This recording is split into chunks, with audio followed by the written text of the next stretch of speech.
Manny, natikman mo na yung bagong paninda dun sa kantin? Saan na kantin? Doon kila ate, yung lagi natin kinakainan. Masarap ba yun? Oo, Baka mahal ah. tara na. Pero mura lang yun. Oo nga. Okay, sakto, I'm so hungry.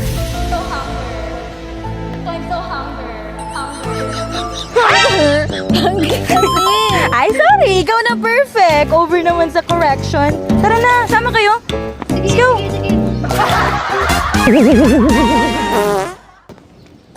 Okay ka lang? Parang wala ka ata sa sarili. Tsaka lungkot-lungkot ng mukha mo. Ano kasi? I'm broke. Broke? Bakit? Gutom ka rin ba?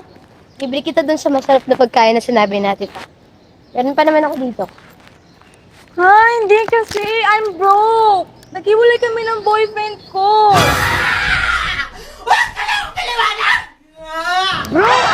Broken siguro, Jazz! Oo, okay lang yan. Sakit ba? Dito naman ako eh. Tara. Did you came from somewhere, like kahapon, di ba? Kilala mo yun. Manny, we need to talk. Huh? Why you were acting like that? I know what you did yesterday night. Kinain mo yung pagkain ko. Ano ba? I didn't eat anything. But I seen you, Amani.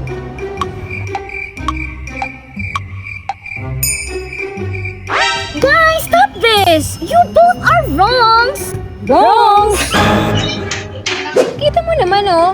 She don't respect me anymore. Anong pinagsasasabi mo? Pwede ba? You was the one who started this. Girl, whatever. Wait, kita nyo naman may nag-aaral dito oh. Tsaka hindi na yung issue yun yung problema nyo. Grammar nyo na. Sino ba yan? Perfect naman, T. Sino ka bang nambabasher? Ultro ka din. Ewan ko sa eyeglass mo, Rose. Yan yung mga common grammar mistakes na madalas nating ginagawa na akala natin ay tama. Oh my God! Wow! Hindi kasi didn't eat yon. Didn't eat. Tsaka, anong scene? Dapat you saw. Isa pa sinabi mo you was. Baka you were siguro. And she don't. Baka she doesn't.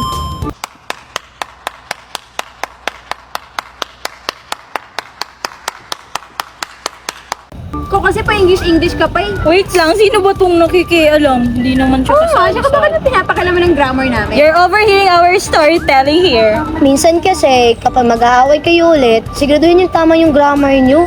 Sorry.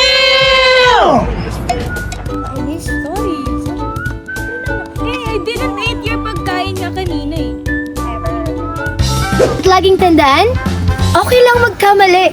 Basta natututo tayo at inaayos natin.